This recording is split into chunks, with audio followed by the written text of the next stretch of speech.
Hello again, everybody. Welcome back to Adirondack Adventures. Once again, I'm Josh, and today I'm trying a new segment, something that I've been kicking around for a little while as I've been switching my gear out of my gear closet on a seasonal basis. I keep thinking to myself, there's a lot of good information to pass off. So today is going to actually be the first installment of what I call Adirondack Adventures Gear Closet. And what I'm going to be talking about today is my top 10 essential winter Adirondack hiking gear. Okay, so this is the top 10 in no particular order of importance, but the top 10 things that are almost always with me or on my body when I'm hiking in the Adirondacks in the wintertime. So it's broken into 4 general categories. First and foremost, I guess, is the communication safety category. The next category that I'm going to talk about is more of the traction devices that I use and why I use them. The third category I will talk about is the items or some of the items that are on my body, including my backpack system and the layering system that I use for winter hiking. Each of those will actually get a specific video because there's too much to elaborate on here. The fourth category is what I consider the miscellaneous category, and these are the items that are put in my bag on specific occasions, whether the weather or the trail conditions will determine these items, but they may or may not be in my pack every time, but they are considered to be put in my back every single time. So we'll go through some of those. So first and foremost, the number one item that I always carry, because I do a lot of stuff solo, and when you're solo, there's nobody to help you if something were to go wrong. So the first thing that's always included in my backpack is my Garmin InReach, which is a satellite communicator. This allows me to do text messaging with various people. It allows me to stay in contact with my wife. I'm involved with several businesses, so I can stay in touch with my staff and different people that I need to contact for business. And most importantly, what this allows me to do is it provides SOS functioning that allows me to send out map coordinates, GPS coordinates, and a message to the nearest emergency response team, letting them know where I am, that I'm in desperate need for help, and please get to me as soon as possible. So this is kind of a life or death thing that I carry with me. What's always included with that in my electronics bag is a battery bank that allows me to recharge this device, even though it goes out with a full battery almost every time. But it allows me to keep my phone nice and fresh, which allows me to make phone calls or send text messages on the summits of the 46 high peaks. This works great in the valleys and anywhere my phone is not available. So the battery bank helps charge both of those things up and keep them nice and fresh, which makes me feel nice and safe and allows me to communicate with my family. The next thing that's always included is what I call my Ditty bag, okay? And this is my winter Ditty bag. My winter Ditty bag consists of lots of different things, but first and foremost, a multi-tool for repairs that has pliers and has different tools. I carry zip ties of various sizes. I have some steel wire, a bendable, malleable steel wire that I can bend with my pliers and maybe do a repair on a pop rivet on my snowshoe or something else where I need to have a little bit more of a durable repair done. I always carry a paper map, a compass. Do it the old school way if you need to. It should be with you at all times. Carry lighters, carry things that allow you to provide fire in case you need to spend a night outside. So these are the things that are included in my Ditty bag, and it's the number 2 thing included. Moving on to traction. Okay, I use various traction devices in the Adirondacks because the conditions will fluctuate and change, and the trail conditions will change. It'll change week to week, day to day. It'll change within 100 feet of trail sometimes, where you'll go from a nice hard-packed snow trail to a huge ice flow. And if you don't have the proper traction, you can put yourself in a very precarious situation, and you shouldn't even be out there if you don't have the right stuff. So my first traction device that I'd like to talk about, and it's probably the most important for Adirondacks. And I've done many a hike where I left my car in these, wore it to the summit, and wore it all the way back to my car. And this was the only traction device I used the entire time. And this is the MSR Evo Ascent Snowshoe. This is a 22-inch snowshoe. It's not a snowshoe in the traditional sense where it's trying to keep you floating on snow. What this is just a great traction device for trail conditions in the Adirondacks. It has a very long metal rail with lots of teeth on it, lots of surface area. And most importantly with the Evo Ascent is that it has the heel lift. I hope that's showing up on the camera. But it allows the shoe to be engaged with the slope, a very steep slope, but at the same time your shoe is more on a level step. It's much more comfortable. It reduces fatigue on your calves, and this is the snowshoe to get, in my opinion. I don't recommend products very much, but the MSR Evo Ascent Snowshoe, in my opinion, is the snowshoe to get. MSR makes lots of different snowshoes. There's the Lightning Ascent, which is very light. It's not durable enough, in my opinion. There's the Evo, which doesn't have the heel lifts. It's a cheaper version of this. It's more or less the same shoe, but the heel lifts, I think, are an important component to consider. I've been hiking for a long time. I'm doing them in the winter, and I love my heel lifts on my MSR Evo Ascents. When I have to make miles, and it's going to be a very flat, hard-packed trail, what I will wear in that is a Hillsound trail crampon. Okay, this is what I would really consider more of a micro spike. There's another company called Crocodile. They make a micro spike that's very similar to this, but this one is superior, in my opinion, for two very big reasons. The first and foremost, the Hillsound trail crampon consists of a rubberized component that slips very easily over your boot. It's very easy to change this on and off in a very quick fashion. It's linked metal that's very lightweight in itself, and it has very aggressive teeth. I hope the camera's picking that up. Very aggressive teeth. They're more aggressive than the Catulas.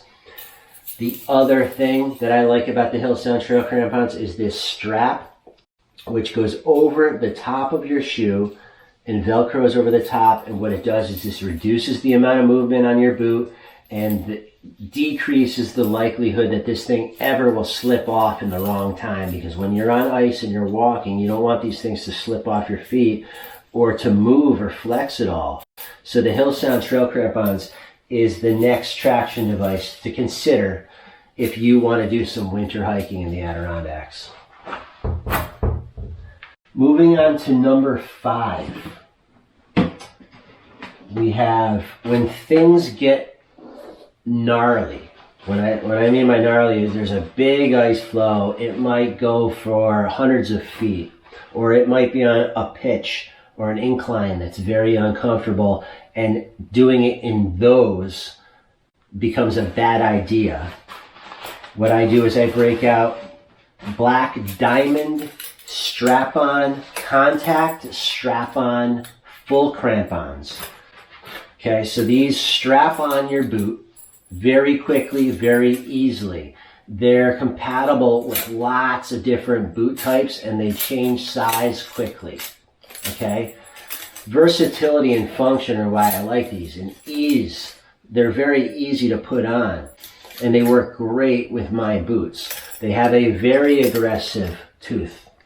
And most importantly, with a full crampon, what you do is you get the teeth in the front of the crampon, because a lot of times you'll be on all fours, or you'll need to ascend a steep pitch that is vertical, and having traction on the front of your boot allows you to elevate yourself much safer. So when things are gnarly, if I'm on a treeless peak, I'm going up Marcy, I'm on Haystack, or there's a big steep pitch, there's a big pitch off a giant mountain. If you're descending giant over to Rocky Peak Ridge, there's a notorious ice flow through there. You're going to want a pair of these to get through there. Moving on from traction, well, not so much, because I actually do consider this part of my traction. And these are my telescopic poles. Okay, so these are poles that you can change the height of depending upon exactly what conditions you may need or the height of the user. I just use the Trail Buddy. This is the one off of Amazon. It's only about 40 bucks for these poles. They have a cork handle. They may not be as light as some of the really expensive poles, but in my opinion, if these are in your hands, and they are most of the day for me, they're not on my pack, then having a couple extra ounces in my arms and allowing them to rest on the ground, which they do a lot when you're hiking with them, having a little bit heavier pole is not the end of the world. And if you need to sacrifice, I would sacrifice and go with maybe a cheaper telescopic pole. This Trail Buddy, in my opinion, it's had miles on it. It works very well.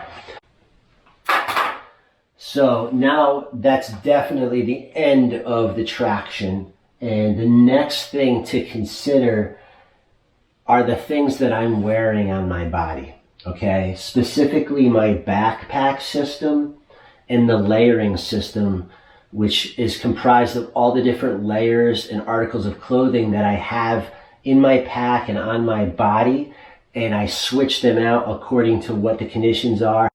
I may want a waterproof layer. I may want something that's a little bit lighter weight so that I don't perspire as much. So having an appropriate backpack system and a layering system, both of which are too much to talk about right now, and they will probably be the second and third installments of Gear Closet, will be about my backpacks and my layering system. But I want to just focus on when you're choosing a backpack, especially choosing a backpack that's for a specific height, make sure that you're picking the appropriate size pack and it has the appropriate attachment points on the outside so that the gear that you want to have access to is readily accessible. So I have 5 backpacks here. They go from a 58 liter down to a 22 liter. I have a couple of hip packs that I might add as an addendum to my packing, or if I want to have things accessible right here, I will put that on in addition to one of these. But having a backpack that's, number one, fits, number two, is appropriately sized, and that you have carefully considered the items that are going to go in it. A lot of people buy a backpack and they never think about what they're going to put in it or where it's going to be and how accessible it's going to be. Those are some of the reasons why I prefer Osprey packs, and I'll talk about that in another video. The next thing going on, talking about layers or articles of clothing, but what are always with me are my Outdoor Research Crocodile Gaitors, okay? And these are instrumental for keeping snow out of your boots, for keeping wind from going up your pants as you're hiking, keeping your pants clean and dry. Also, you'll be walking through mud, and these keep a lot of mud off of your pants or keep you a lot warmer. So my Crocodile Gaitors from Outdoor Research, which is maybe the only company that I'm loyal to. I'll just say Outdoor Research is an excellent company. If you're unfamiliar with their products, take a close look at their products. They're the only company that I know of that when you call their customer service, you'll get an actual human being within 3 rings. Their return policy is second to none, and the gear they make is well thought out, it's well made, and it lasts forever. So the next category and the last category is what I consider my miscellaneous category, which is all the items that come and go depending upon exactly what I'm up to, what mountain I may be climbing, what the conditions of that mountain may be, what the weather of the day may be.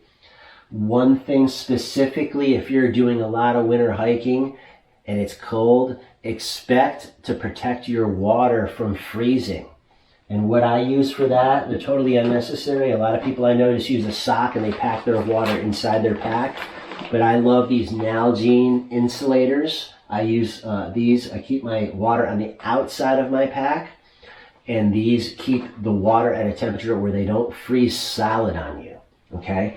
Another tip about water is use wide mouth Nalgenes. You will definitely, they will freeze a lot slower, and even as the opening starts to freeze on a wide mouth, you'll always have a little bit that you can get water out. So I always use these insulators if I know the temperature is going to be in the teens or tens and I'm going to be 10, 12, 14 hours outside. These things come with me all the time. Speaking of cold temperatures, some other things that find their way to my pack: invest in a good pair of goggles. If you don't have a pair of goggles and you're interested in going to any summit, it doesn't have to be Marcy. You're on top of Cascade and there's a heavy wind, you will enjoy having a pair of goggles with you. Or if it's very bright sunshine, it's reflecting off the snow, having something above and beyond sunglasses, a pair of goggles is definitely something to consider. Ice axe. Now, I don't carry this ice axe on every single Adirondack hike. There's only a handful, maybe 5 to 10 peaks that I would even consider bringing this. When would that be? Anytime I'm going to be on a treeless peak. Haystack, Marcy, Dix. Having something for self-arrest is primarily why I carry my ice axe. I'm not using it to climb. I'm not doing technical ice climbing with my ice axe. And that's why I use the Grivel G0, which is more of a low-end ice axe. What this is for self-arrest. If you find yourself on an exposed section of slab and there's a lot of ice and you are on a steep pitch, you will want to have something for self-arrest. If you slip and you fall and your body starts to move down that slope, having something where you can dig into the slope like an ice axe is useful. So I do bring this occasionally if I know that I'm going to potentially come into something. Once again, guys, that concludes my top 10 essential winter hiking gear, comprised of 4 general categories. As I mentioned before, I had my communication and safety category, which was my InReach Garmin, my iPhone that allows me to send text messages or make phone calls on the summits of mountains. Also, I use a battery bank. My Ditty bag, which had safety multi-tools. It had repair gear. I had fire starting equipment in there, mapping and compass when things go wrong with your electronics also. We also talked about my traction, my MSR Evo Ascent Snowshoes, my Hillsound trail crampons that I use to cover miles that are flat in a hard packed trail, and my Black Diamond contact strap-on full crampons that are 10 points when I use for very gnarly ice flows, or if I need to kind of go up a little bit and I need the front points on my crampon to allow me to go up almost in a ladder type fashion. The last category that was covered, and I will go over that a little bit more in some additional videos of Gear Closet, but my backpack system and my layering system, which is in itself a long discussion, and I think it should be covered because a lot of people are confused about what a layering system does. So once again, everybody, thanks so much for watching Adirondack Adventures. If you like the content, guys, please remember to give me a thumbs up. I love people who comment on these videos. I'm trying to create a little bit of a dialogue between me and anybody who's interested in watching these videos. So if you have something that you're interested in, please put it in the comments. If you have a question, happy to answer any questions about anything you saw in this, specific items of gear. And remember to stay tuned, everyone, because there's a lot more coming.